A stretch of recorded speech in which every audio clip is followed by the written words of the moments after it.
Today's topic of presentation is issues of sustainable development in India.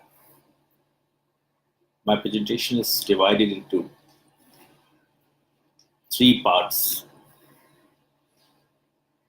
In the first part,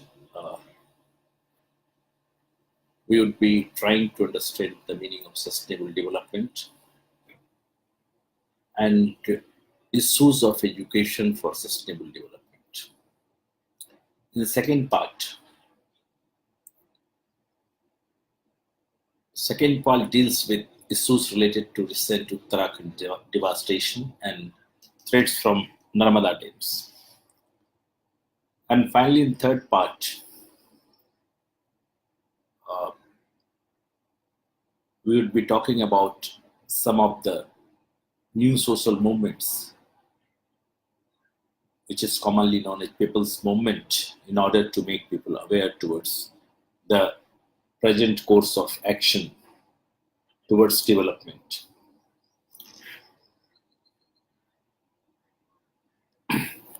Now, what do we mean by development?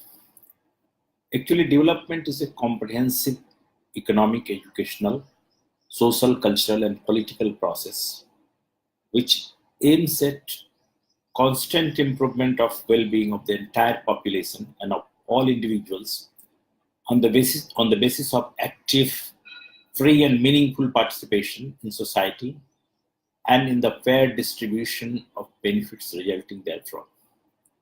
So development is a conglomerate process in which economy, polity, and other social systems take part. And in course of development, people's participation or participation of the stakeholders is very important. And finally, what we get from development, the fruits of development, must reasonably reach all the people. But we have not done justice with the development we are doing. Whole concept of development has been ill-conceived by countries across the globe, and mad race for development is going at any cost. Development is increasingly becoming insensitive towards environment, towards environmental protection, and ecological impact of industrialization and commercialization, and failing to ensure participation of the common and marginal people in educational, social, and cultural activities. So, the meaning of development, if truly taken into consideration, the society would have developed reasonably well. Fruits of development would have reached a whole of our populace. And at the same time, we would be very careful towards our nature and towards other threats which are being created to the humanity. Hence, to remind that key development is not taking well, or the process of development we are adopting is defective, we coined a new term that is called sustainable development. And sustainable development is a human response to insensitive and lopsided development at the cost of most vulnerable marginal people of the society. Emphasis on the need of sustainable development was first led in UN Earth Summit, the Conference on Environment Development held in June 1992 at Rio de Janeiro, Brazil. And the Earth Summit wanted to ensure human life with dignity and human life in harmony with nature. So this was the basic aim of the summit. to ensure human life with dignity and human life in harmony with nature. Now, the principles of UNCET, United Nations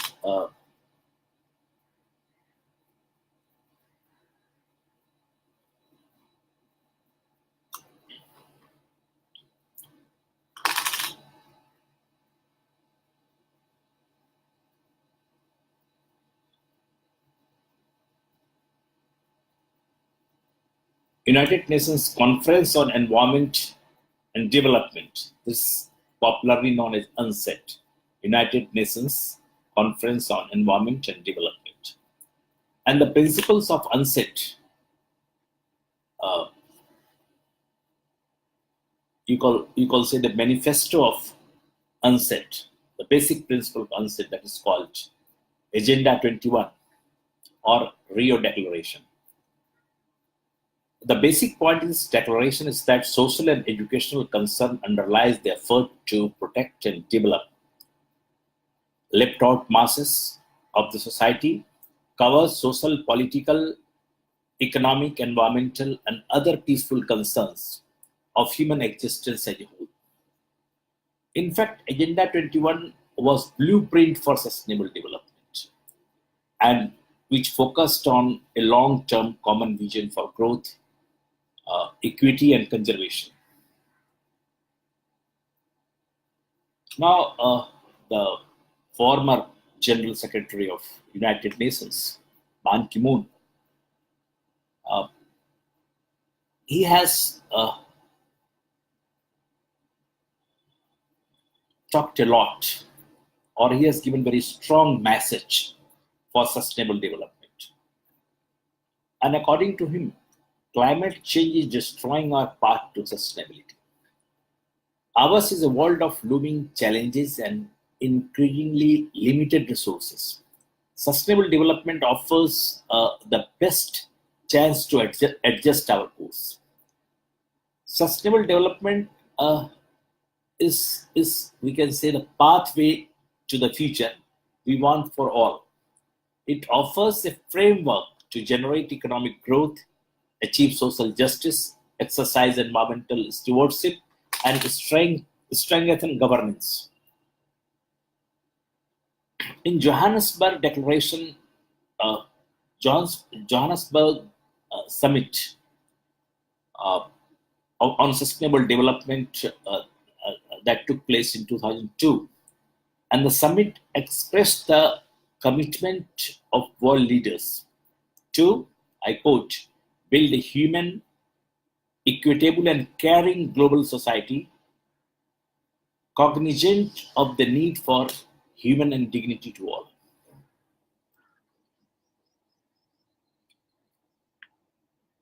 In this summit, uh, leaders, scientists, development practitioners all took part.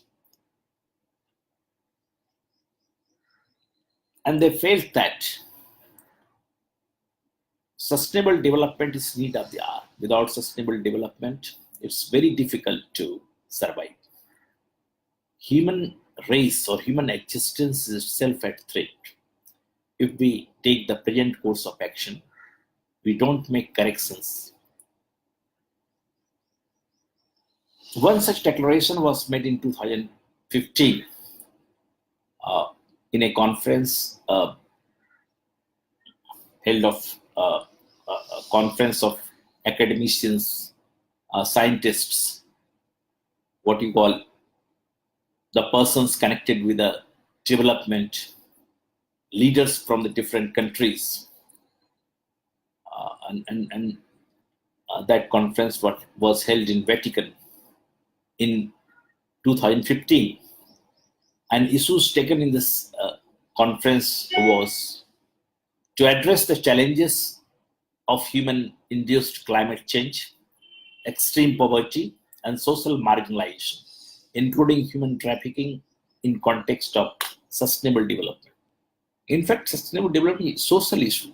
Environment is very important issue of sustainable development, but other issues are equally important. Such issues are poverty, which tells us about lopsided development, marginalization of the people. Human trafficking is also an impact result of wrong course of development.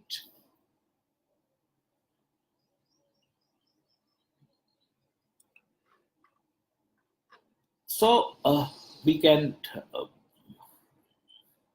define sustainable development in terms of Brundtland report. I quote, sustainable development is that which meets the needs of the present generation without compromising the possibilities of future generation to satisfy their own needs. Now, I think the meaning of sustainable development is clear to some extent to us. And now we can talk about education for sustainable development.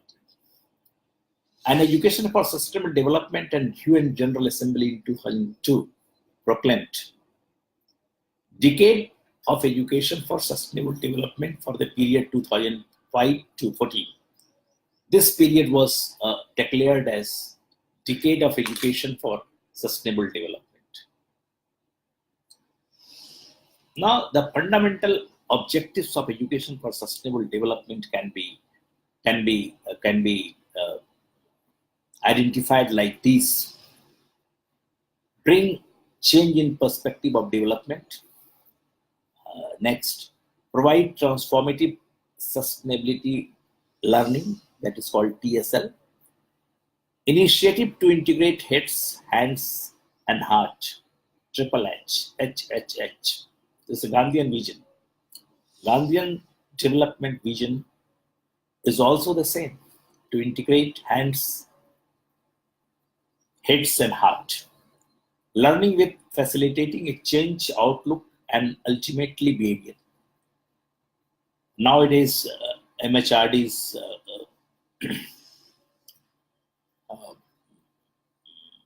there is one division of MHRD that is promoting Gandhian vision of development across the country. And even the Patna University Department of Education has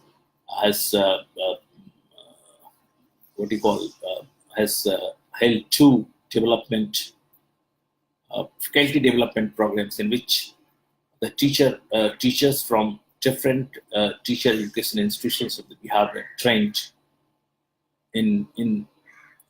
to teach in such a way that our children, our learner, can get a vision for integration of heads, hearts, and hand. And next objective is ESD not only supports quality education at schools and higher education levels, but also supports nations in implementing sustainable development. But also make strategies and plans as well while contributing to achieving the goals of climate change, biodiversity, and desertification, etc. Now, it is very important to see that the first conference about sustainable development or on sustainable development held in 1992 at Rio Summit. And what is the status right now? Is there any change? Because many global conferences were held across the globe, and sustainable development has a very popular concept or term in almost all the policies and thinking of the people. So we can have some discussion on that. What changes took place after 1992? One change is quite obvious: rise in status and greater opportunities for education for sustainable development across the world. after Rio summit was seen. Second, notable presence of ESG in national policy documents. You can say the presence of sustainable development in most of the national policies of the world. You can see also a lot of international collaboration aid, numerous opportunities to learn about and interpret sustainable development within specific contexts.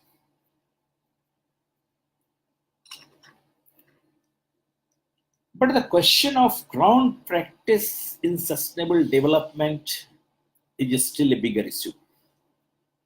And question remains to be addressed: how to translate rise in status and greater opportunities for ESG into ground practice.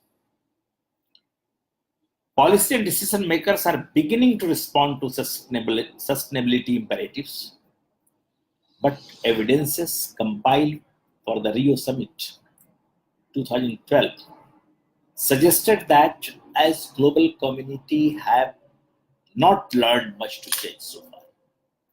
So far we have not learned to change much. Although now sustainable development is accepted across the globe. We already accepted the threats of present course of development. Many countries are taking measures, but that measures are still not suffice and not producing desirable results. Still, the human race and its existence is at threat. We are spoiling environment. We are making excess use of resources. Our development is still lopsided. The world is facing a substantial proportion of global population is facing poverty, and it is a major issue or the biggest issue in countries like India, Pakistan, and other neighboring countries, Bangladesh, and most of the third world countries, so-called third world countries. But sustainable development has crept into our policies, although it is yet to be implemented in our programs. But its acceptance is now universal. And people accept it, that it is needed badly. Now, as a second part of this talk, we'll be talking about two examples from India, which will explain you the threats produced by our developmental course of action. I would like to start with Uttarakhand catastrophe. You know that after this catastrophe, it will take years to roll back the physical, psychological, social, economic, and ecological damage wrought by the terrible floods in Uttarakhand, which killed, 10,000 people. The deeper causes of this epic tragedy was not natural. As it is projected, this is a natural tragedy, but it's not natural. They are ensured that, but man-made. They ensured that cloud bursts and heavy rainfall, which routinely occur in Uttarakhand's upper hills, turned into a catastrophe. Now, if you look into the causes of destruction, the causes include official policies and governance failures, aggressive promotion and runaway growth of tourism, unchecked, unplanned development of roads, hotels, shops, mines, and multi-story housing in ecologically fragile areas, and about all, the planned development of scores of environmentally destructive electricity dams. I'd also try to catch the worst culprit of devastation. And worst culprits are the large number of hydroelectric dams, which have spread like rats in basins of Alaknanda, Mandakini, Bhagirathi, and their tributaries. Already 70 dams in such a small state, Uttarakhand, already 70 dams have been built, including 23 mega projects generating 1,000 megawatt or more. Megawatt of electricity or more. According to NGO People's Science Institute is an NGO working in that area. Another working on that catastrophe. Another 680 dams are in various stages of commissioning, construction, of planning. My God. In Uttarakhand, 680 more dams are being commissioned or in different stages of commissioning. And 70 dams have already been built. You can think of the consequence very easily.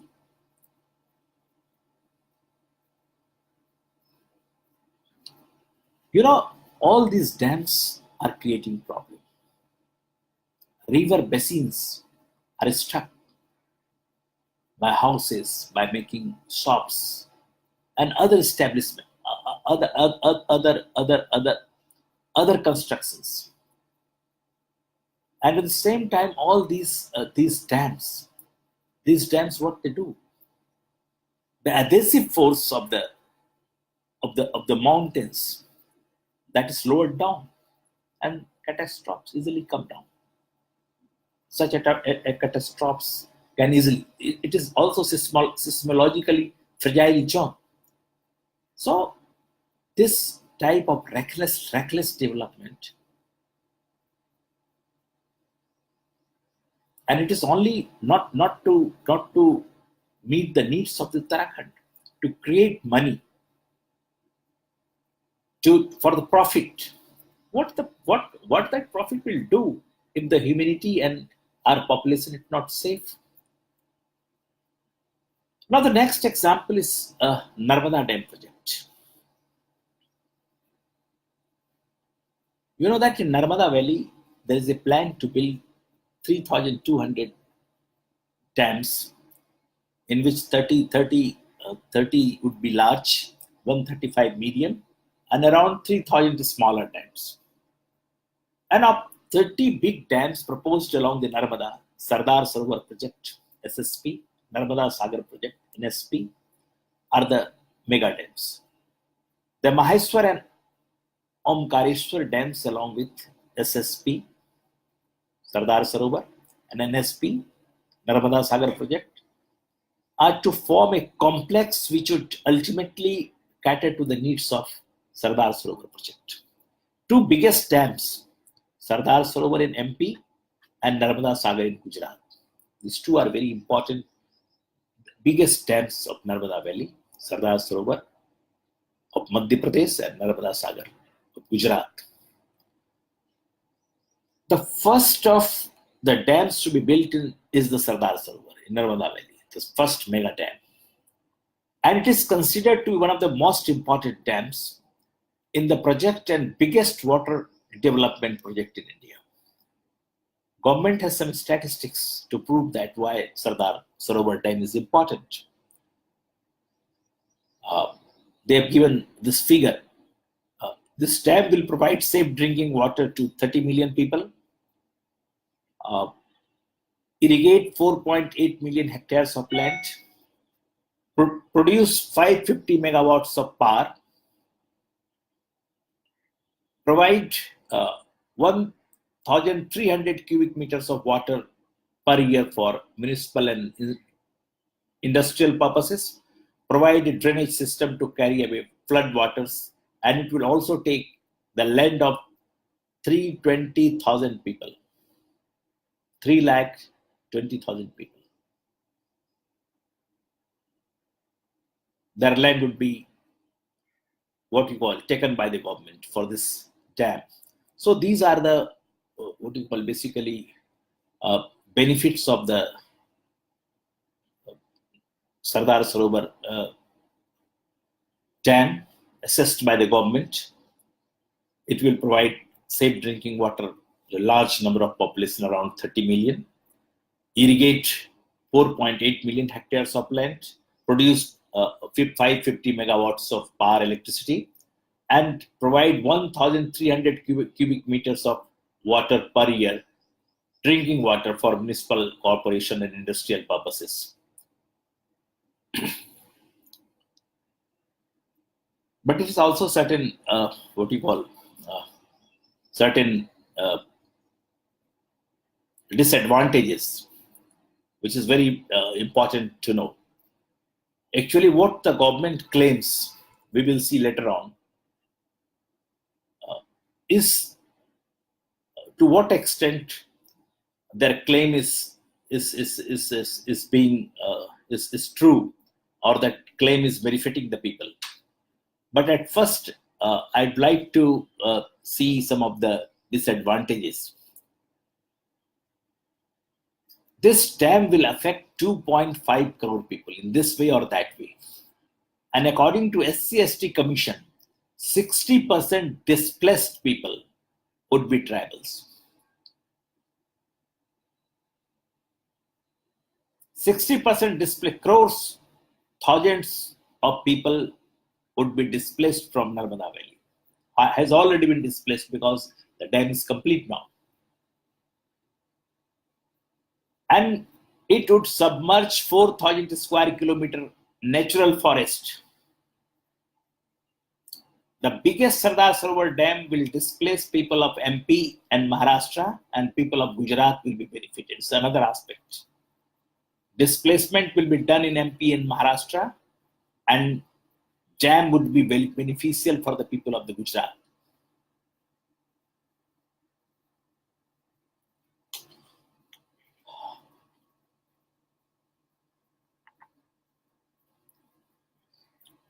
According to the government, Sardar Sarovar project it was prepared after a detailed study. Main aims of the project: irrigation for agriculture, 145 megawatt water electricity, generation and flood control. And all the three aims appear to be contradictory.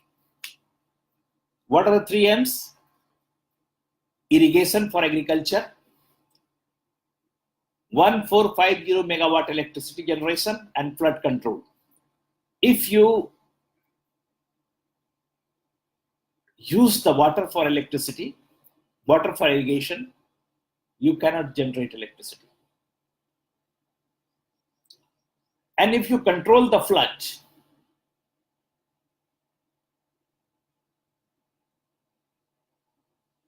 then we cannot use the water for irrigation. So all the three claims are antithetical, and it does not appear to be fulfilled, can be fulfilled. At the same time, we should also know India's history with dams. We have built many various major dams, and earlier it was called temples of India, and now it is termed as tombs of India. Temples turned into tombs. Developmental temples turned into tombs. There are various regions, but the history will also give you certain idea why these temples turned into tombs. Bargi Dam. In Bargi Dam, government projected that 70,000 people would be displaced. What happened? Displacement was 1,14,000 people. AP irrigation project 2. Government projected 63,000 people would be displaced. Ultimately, 1.5 lakh people was displaced. Gujarat medium irrigation project. Government projected displacement of 63,000 people. Actual displacement was 1,40,000 people.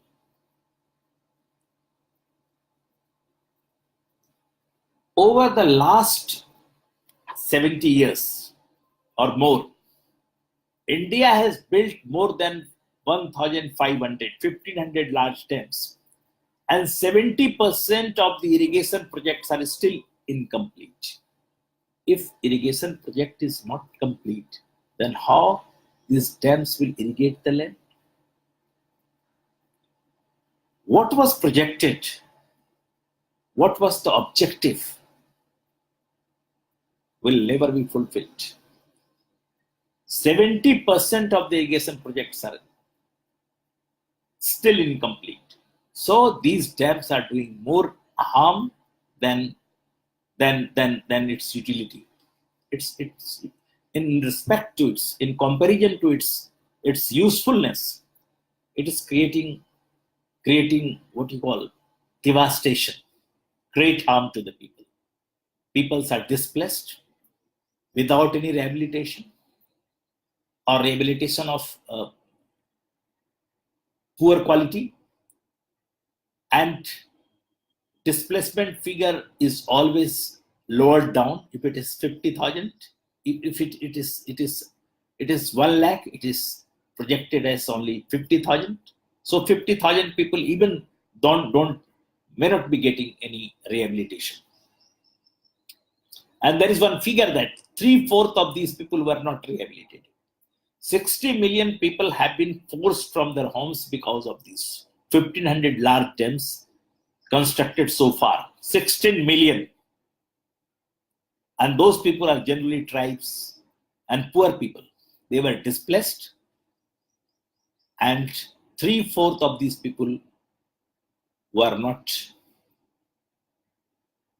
rehabilitated so far.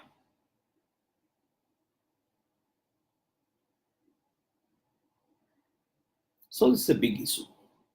And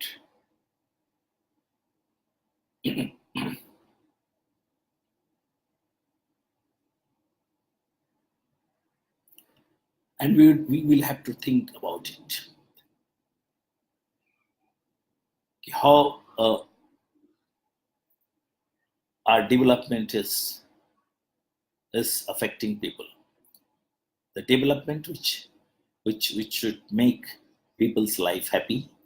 Instead, it is affecting the people, and in a big way, our environment is being destroyed.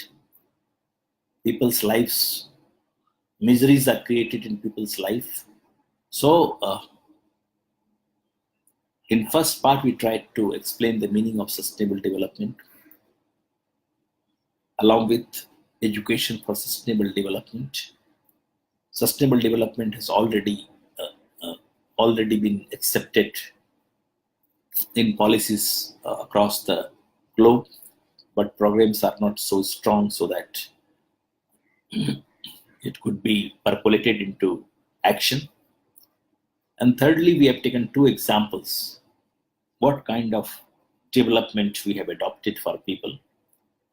Such developments, instead of making society, destroying society. And the next day, we would be looking into some movements which trying to make people aware towards such actions of the state, such wrong developmental plans, so that we can make our people happy and make a better society. Thank you very much.